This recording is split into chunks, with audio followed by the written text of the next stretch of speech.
KPBS On Demand is supported by the San Diego County Toyota dealers, offering a new 2025 lineup of vehicles at your local Toyota dealer, including a new Tacoma with turbocharged 4-cylinder engines and a hybrid powertrain option. The San Diego County Toyota dealers. We make it easy. John Le Carré captivated audiences for 6 decades with more than 24 novels about the most intricate workings of the espionage community. I really don't think any artist, whether he's a writer, a painter, or anybody else, I don't think he has to explain his work beyond a certain point. But shortly before his death in 2020, David Cornwell, better known to the world by his pen name of John Le Carré, decided to explain something about his work and life to filmmaker Errol Morris for a documentary called The Pigeon Tunnel. Welcome back to listener-supported KPBS Cinema Junkie. I'm Beth Accomando. Errol Morris is a veteran documentary filmmaker who's tackled topics as diverse as the pet burial industry, capital punishment, hedge trimming, and the horrors of Abu Ghraib. He's interviewed lion tamers and a naked mole rat expert, as well as Stephen Hawking, Donald Rumsfeld, and Robert McNamara. I love that you not only never know what he might tackle next, but also that you never know exactly what approach he might take.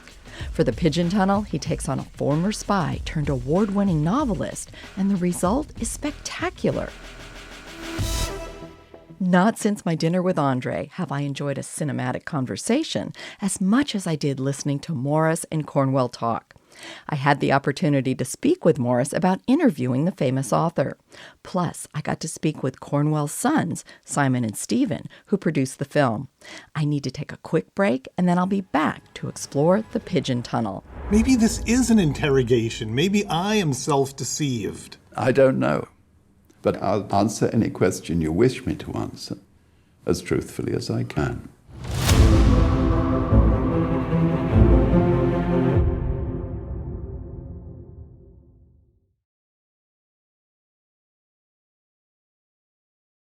KPBS On Demand is supported by the San Diego County Toyota dealers, offering a new 2025 lineup of vehicles at your local Toyota dealer, including a new Tacoma with turbocharged 4-cylinder engines and a hybrid powertrain option. The San Diego County Toyota dealers. We make it easy. Welcome back to Cinema Junkie. I'm Beth Accomando. David Cornwell's son Simon recalled his dad's mood heading into the making of The Pigeon Tunnel. Our dad, I think, prepared in some ways meticulously for combat. Maybe that was because Cornwell was a former spy and knew what an interrogation could entail. But Morris quickly disarmed his subject and put him at ease. I was going to ask you how you do feel now, but that seems silly. Errol, I feel very comfortable. I enjoy very much talking about things I haven't talked about before. I saw this prospect at my great age as something definitive. I knew that I was not going to lie, I wasn't going to fabricate. I'm not even interested in self-defense because I really don't know what the accusation is in the air. Morris met Cornwell through mutual friends who thought the two would get along. And they did.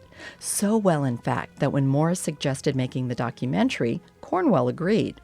I had read that Morris described Cornwell as a kindred spirit.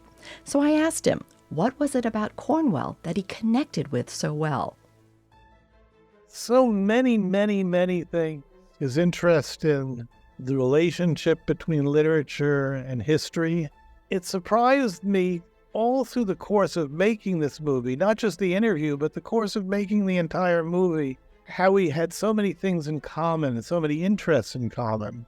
And this connection, it's at the very heart of my film between history, personal biography, and literature, is something that fascinates me still.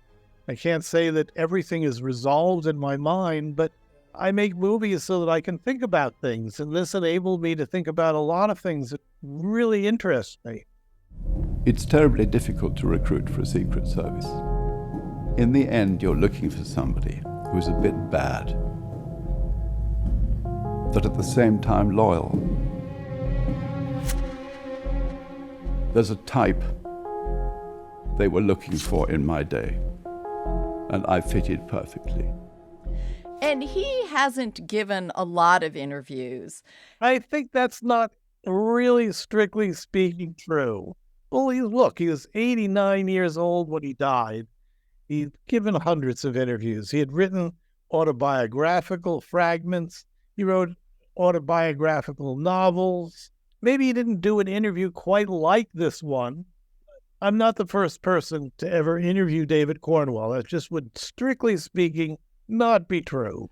But I was going to say, what do you think made him open up to you and be willing to do an interview of this kind? Did Fog of War help in some way in terms of him seeing the kind of film you could craft? He knew my movies. He liked my movies. I think that helped. I think he liked talking to me. I know I liked talking to him. I think it surprised him. There was this sort of idea that there were two interrogators in a room, but I wasn't interrogating him. I never interrogate anybody. I was interested in having a conversation and exploring various themes with him, but that's the extent of it. And that question that he asked at the very beginning, who are you? Sometimes you're a spectral figure, sometimes you're God, and sometimes you're present. I needed to know who I was talking to. Were you my friend across the fire? Were you a stranger on a bus? Who are you? I don't know who I am. I tell him I don't think I can answer the question. I don't think I can answer the question now either. I think we're always trying to figure out who we are, and we never know. Well, you make a differentiation between interrogation and conversation here, but why do you think you weren't interrogating him?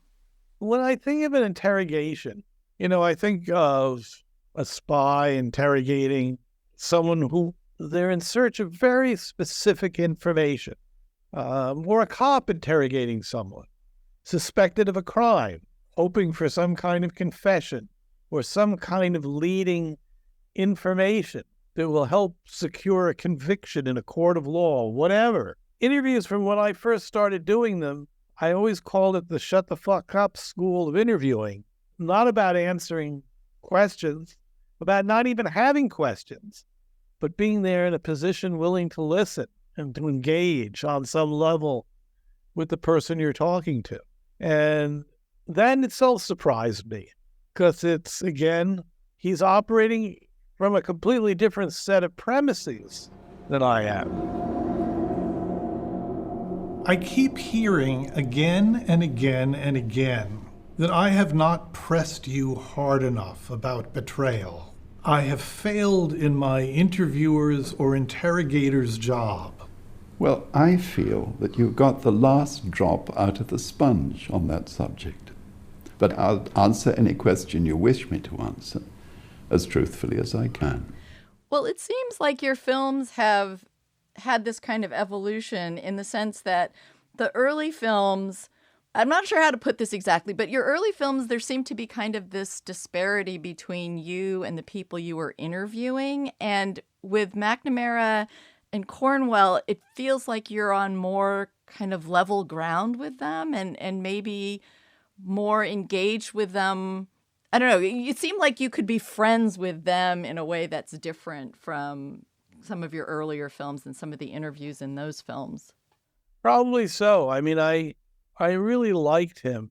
I liked talking to him. I'm very, very sorry he died. I wish he was around. I wish he could see this movie, because I don't know for sure, but I think he would like it.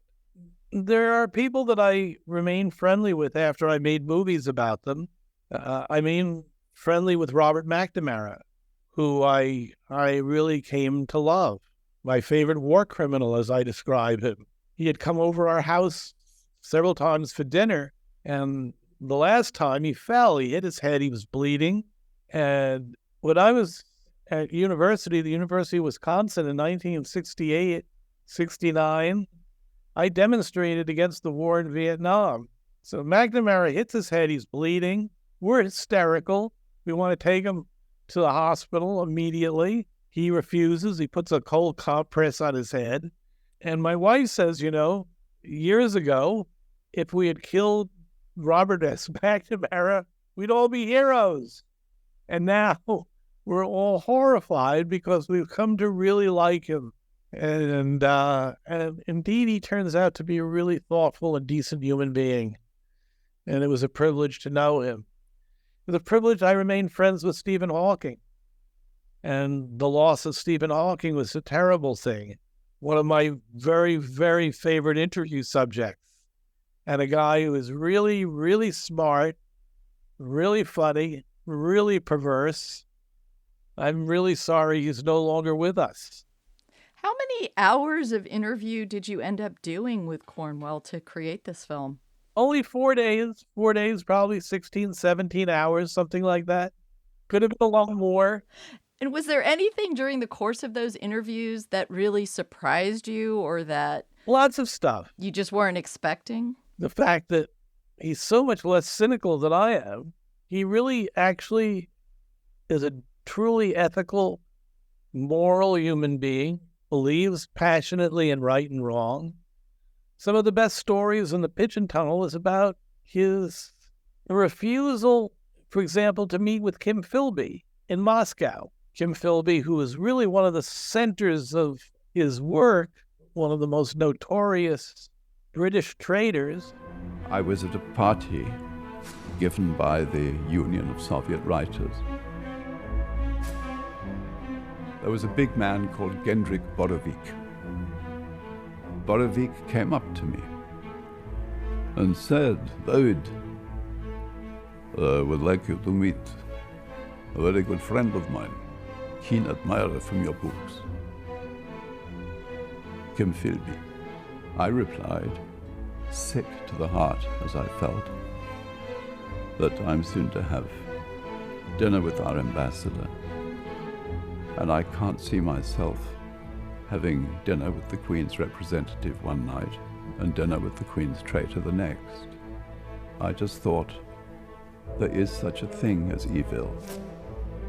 So he's a really interesting and passionate man with really, truly interesting and passionate beliefs.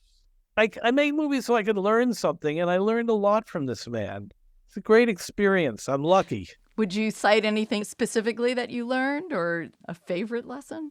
I would say that in the Pigeon Tunnel, originally it was going to be much longer. It was going to be a series. When he came to Bonn as a young spy and civil servant, he found out that there were a lot of high-ranking Nazis in the German government. And he said to himself, well, wait a second, didn't we fight a war to get rid of these people? And now they're in the government? The whole second chapter of The Pigeon Tunnel is about Hans Globke, who originated the Nuremberg laws. Many people credit the Nuremberg laws with having opened the door to the Holocaust. So here's a guy who promulgated this anti-Semitic stuff, and now he's at the top of the government pyramid. And David, in the movie, talks about forced forgetting. And there's a kind of deep moral ambiguity, I would even say quagmire, that is at the center of much of his fiction. And what made it a pleasure to make the movie is here he is making these connections between his art, history, his personal life. It's a rich kind of mine of all kinds of interesting related material. It's a great opportunity. I'm glad he gave it to me. I came back from Berlin. I knew that I wanted to write a strong novel about the thing. It was summer. I think I worked mainly in the garden. The kids were around. I maybe started 4 or 5 in the morning. And I had this rush of blood and anger, found, as it were, a fable that served my purposes, and that was the spy who came in from the coast. What the hell do you think spies are? Moral philosophers measuring everything they do against the word of God or Karl Marx? They're not. They're just a bunch of seedy, squalid bastards like me. Little men, drunkards, queers, henpecked husbands, civil servants playing cowboys and Indians to brighten their rotten little lives. And how did you decide to structure it? At what point did you decide that you wanted to use the interviews, like dramatization, archival footage? I mean, did you always kind of know it would be that mix? I did. It's always been the kitchen sink approach. And I always felt that to bring to life these parables like Rudolf Hess's Journey to Scotland or the Pigeon Tunnel, you had to create visual material around it. There's just no other way. And did he ever see any of the film put together? Nope. Not really, no. I'm just wondering what he would have thought. So am I. Wondering the very same thing. Was there ever a question you asked him that he didn't answer or refused to answer? Nope. He was pretty forthcoming. I did not ask him questions about his sex life. I was interested in other stuff. My apologies. What I find interesting is that he seems very forthcoming and very open about what he's talking about, and yet there's still a level of it where he seems to be spinning a tale on a certain level about his own life. And yep.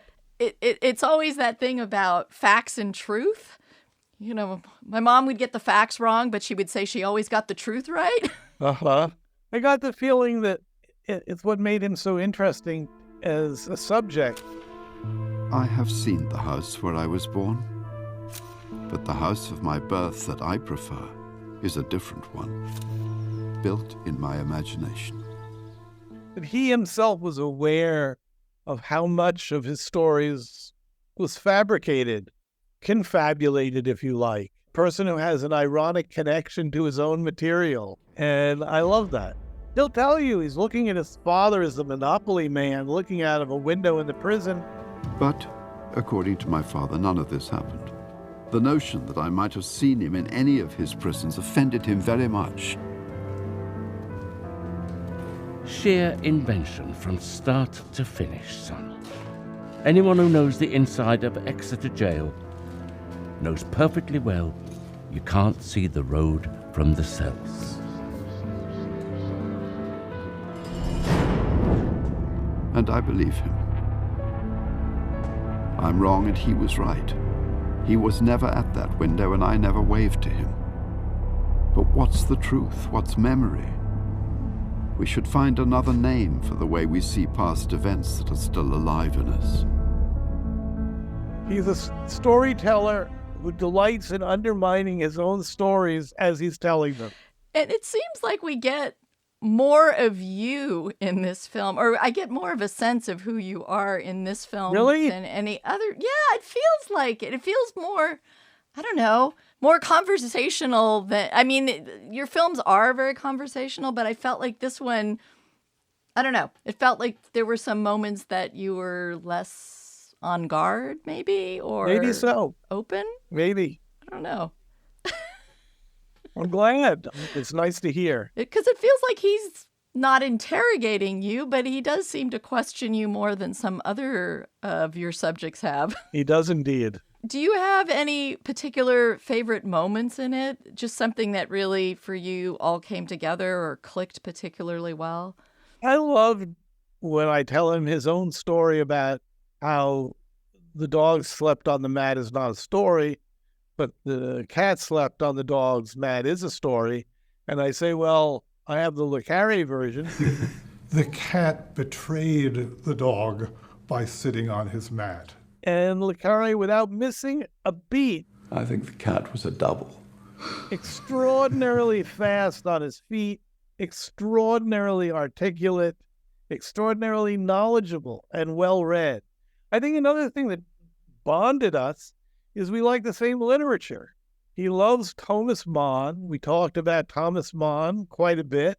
We never talked about Conrad. We should have, because Conrad, to me, unlike he probably would say Graham Greene, I would say Conrad is the closest thing to John Le Carré, not because he wrote spy novels. He didn't just write spy novels, although he did write a spy novel, because they travel the world. And their journeys became the grist for this monumental literary enterprise.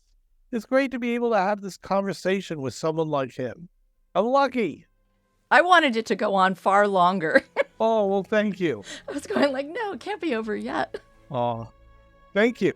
And one thing I really appreciate in all your films is the way you will hold on a shot kind of past the point where you think it's over? Like a lot of documentaries, when they're interviewing someone, once the sentence is done, there's a cut away.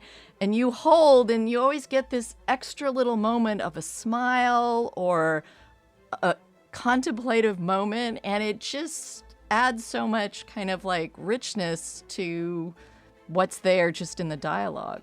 I like hearing this. I have endless arguments with my editor about holding shots.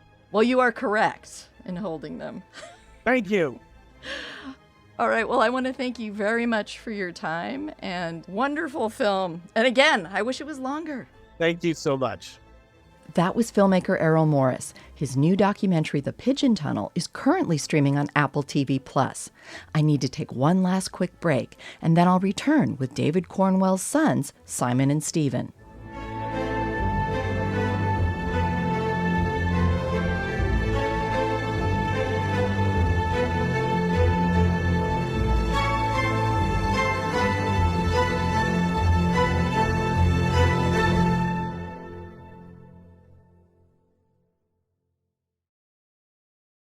KPBS On Demand is supported by the San Diego County Toyota dealers, presenting the new 2025 Camry with refined design and performance. Visit your local Toyota dealer to learn more about all the features the new 2025 Camry offers. The San Diego County Toyota dealers. We make it easy.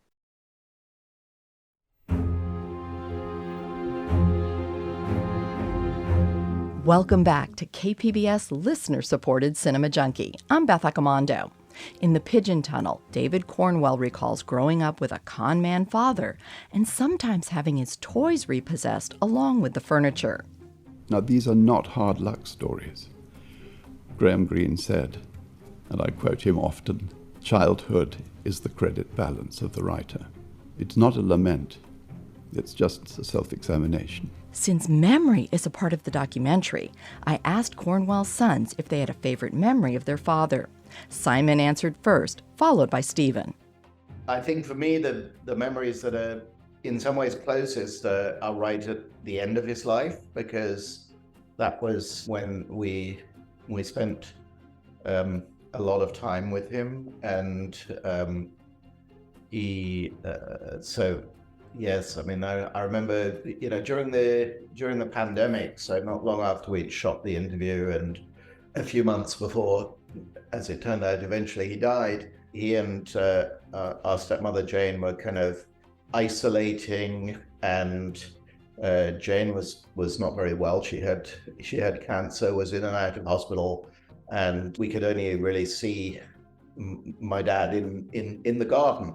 I remember long conversations at opposite ends of the garden table, safely distanced from each other, where he was reflecting on this interview, worrying about his wife.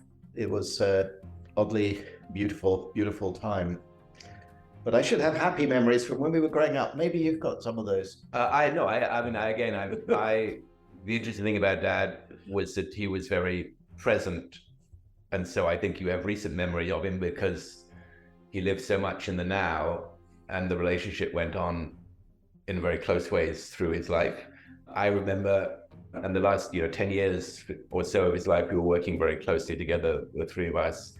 I remember, he loved to go on walks and talk, long walks with him on Hampstead Heath or down in Cornwall, walking and talking, and just of all the subjects, always in the present again, like, what's going on in the world, what he's up to, what we're up to, what family is up to, what's happening politically. We're always hugely live conversations. What do you think about elections? What do you think about that?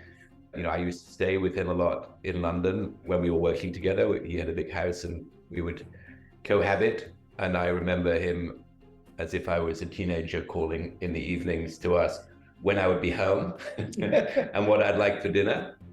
And I remember also staying with him a memory that I loved and was very charming. And part of the day is he'd always make tea in the morning. And the sound of him bringing a tea tray upstairs and knocking on my door and bringing me a cup of tea and then wanting to talk about the day were very things I hold very fondly of him. Yes. Just so it said, he was a wonderful dad when we were growing up, and he loved to tell stories. He would often draw pictures as he told stories. He was a great artist as well as a writer. In fact, I think before he began writing, he was illustrating books and so on. So he made a very real and actually very successful effort to be a good father with a capital G. So it was great. But I think it sounds like for both of us that in some ways the most precious memories are some of the closer ones. And unlike a lot of children, you actually had an opportunity to work with your father adapting some of his work. And what was that process like in the sense of, was he very open to, having his work adapted to a different medium? Was he like very kind of closely watching and concerned with how it came across? I mean, what's interesting about working together, I think both Simon and I, it was in a way for us, we waited to the moment in our lives when we could work together with him, having had careers and having the confidence and the history ourselves to be able to work together in a very value-added way, right? Let's put so it was very organic and very, again, something we all wanted to do, and on that level was very positive. He's a very exacting person, right? I don't mean that about being difficult to work with in any kind of ego way, but his, as you know from his novels, his standards and his expectations and his pressure on himself and others to do their best was constant, and above all on himself. To work with him on adaptation, I think within that, and something that I think he'd really discovered, certainly by the time we were working with him, was that adaptation is also, for an author, process of empowerment, right? That he is handing on something he created in one medium to creators in another medium, and empowering that, and in a sense enabling and letting things go into that space. He recognized that new level of authorship was essential to great adaptation.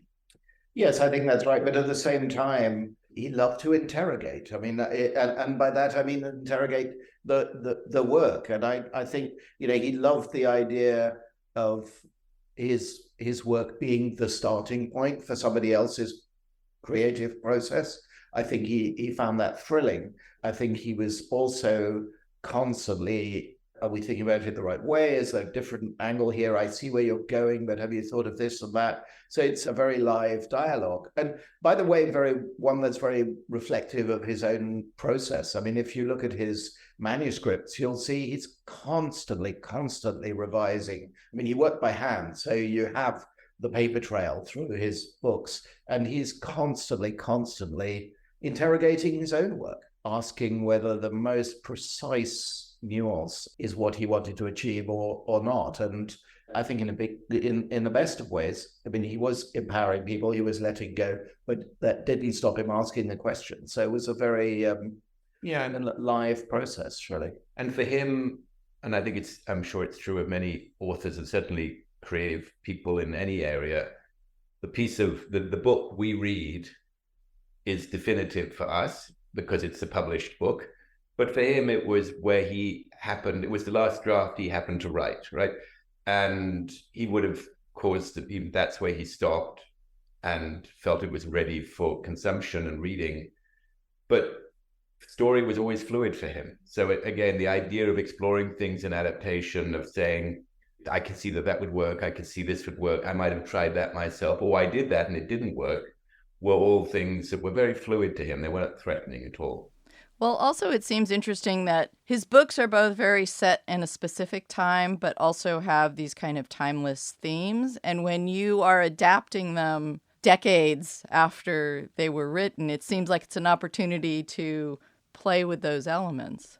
I think that's very much right. I mean, it's a very sort of current example in our lives is we're doing an adaptation at the moment for television of his book, A Most Wanted Man, which was written and indeed the movie was set in a very specific point in time in the aftermath of 9/11 and of American government behavior around that time, and Guantanamo and everything else. And the extraordinary thing is that shifting that story into the present day, setting it in the world we're living now after the invasion of the Ukraine and so on, is you find in an eerie way the story is actually more relevant today and more resonant today than it even was when he wrote it. So it is an eerie process. And an easy thing to forget about him, because he was a best-selling author for 60 years, is that he always, or almost always, wrote in the present, right? So that, when he wrote The Spy Coming from the Cold, he was a 31 or 2-year-old angry young man, so to speak. And he was writing about the world around him. He wasn't writing a period novel about the Cold War, which is what we tend to think of it being today. So sometimes letting things live in period and sometimes bringing them into the present when it looks at adaptation has its own merits. But what you find is that the themes and the characters, they live absolutely in the present, even if they're period pieces now. How do you feel the Pigeon Tunnel, you have seen the finished film, I'm assuming. Probably 100 times, yes. In watching it, how do you feel it captured your father? Are you seeing him as you remember him? Are you seeing a different side of him? How do you feel it captures who he was? I think it absolutely captures a lot of him. And it captures things or reflects things that I haven't seen reflected in interview or in conversation with him before that is in any sense been public. That I think that it captures someone exploring their own or speaking to their own creativity in ways that are really unique, and I think reflect a relationship with Errol Morris that was very profound in the context of the conversation and the journey that Errol went on, and in their respective stories in a way within that conversation. I think it reflects a study of self and where his creative voice came from, both in his own childhood and his youth, and also in more immediate sense from the world around him. For me, writing is a journey of self-discovery every time. How characters behave, how they emerge, who they are, what appetites they have. They deliver themselves on the blank page, and they tell me a little bit about who I am. In writing about George Smiley, of course, I'm writing about the ideal father I never had. These are attempts at self-knowledge, little glimpses along the way of who one really is. I have never submitted to analysis. I feel if I knew any secrets about myself, I'd deprive myself of writing. And there's an honesty of emotional exposure, which is very unique, I think, and very profound. He wanted a great conversation. He had huge respect for Errol. The way it came together was very organic. And there is something deeply reflective of him in the way that he is found in the film. I think that's right. I mean, I think you see an awful lot of aspects to him. I think the wit, the humanity, and the way that he grew out of, a pretty, he makes light of it. He always expresses gratitude for it, but the way that he grew out of what actually is a pretty horrendous childhood into something that where he could express himself properly and where he could unleash this, extraordinary creativity. I think you see a lot of that you see many, many aspects of him in the interview. On the one hand, is often trying to control the narrative, maybe to shape what Errol perceives of him. And I think, and at the same time, I think he's also prepared to let go and actually wants to explore with Errol things he hasn't talked about with other people. And I think it's an extraordinary portrait. And I'm just curious, were you present while Errol was interviewing your father, or was that done kind of in private? No, it was certainly not done in private. There was probably 100-person crew and 5 cameras. And so there was a distinct lack of privacy.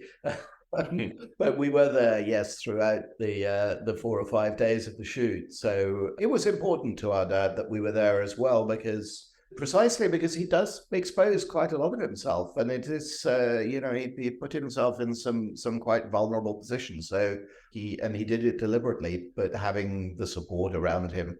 Our stepmother Jane was also there throughout. So I think he, when we took breaks in the interview, he could go for a walk in the gardens of the beautiful house where we shot and decompress a little. I think that was important for him.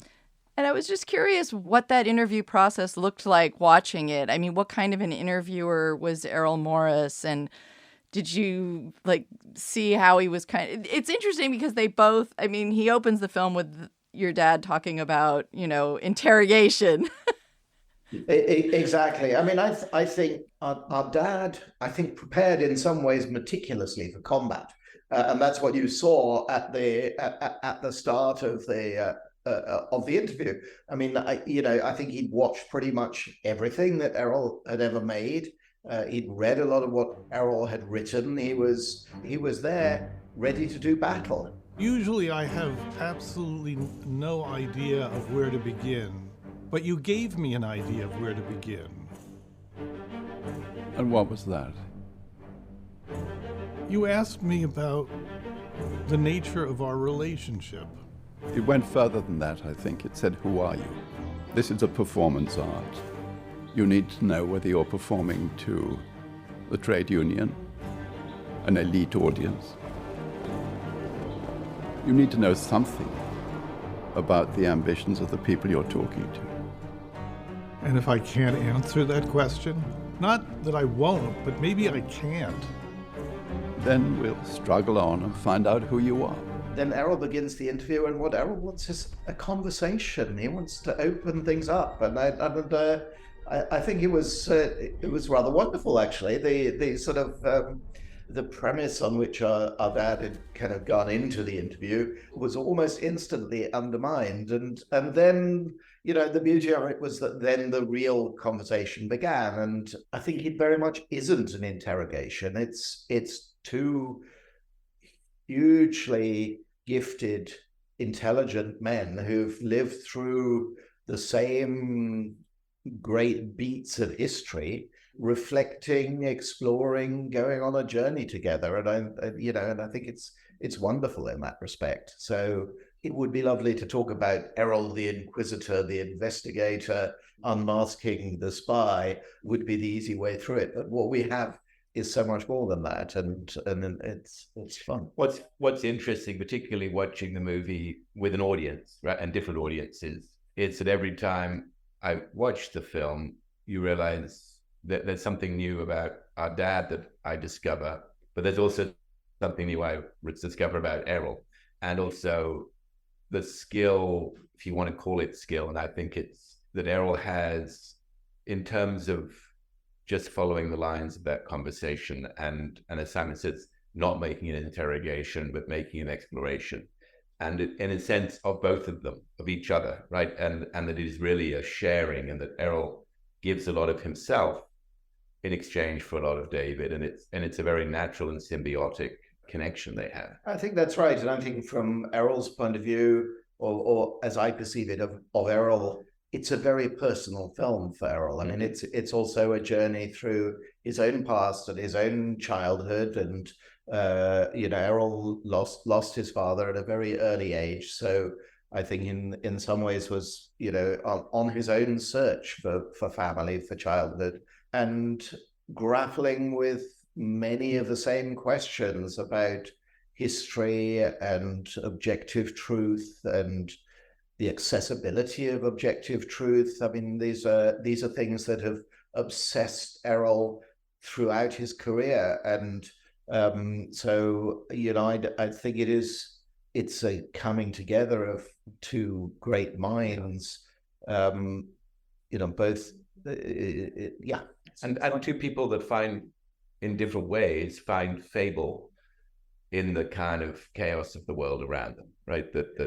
And our dad ultimately found those stories in a landscape of his imagination, born of that world.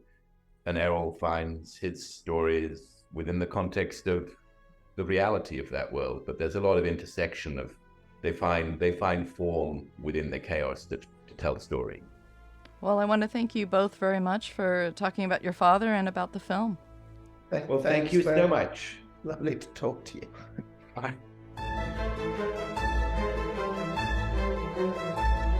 That was Simon and Stephen Cornwell talking about their father, David Cornwell, who's better known to the world by his pen name of John Le Carré. Simon and Stephen produced the Errol Morris documentary on their father, The Pigeon Tunnel, which is currently streaming on Apple TV+. That wraps up another edition of KPBS listener-supported Cinema Junkie. If you enjoy the podcast, then please share it with a friend, because your recommendation is the best way to build an addicted audience. You can also help by leaving a review. You can find more of my work at kpbs.org/cinemajunkie. Till our next Film Fix, I'm Beth Accomando, your resident cinema junkie.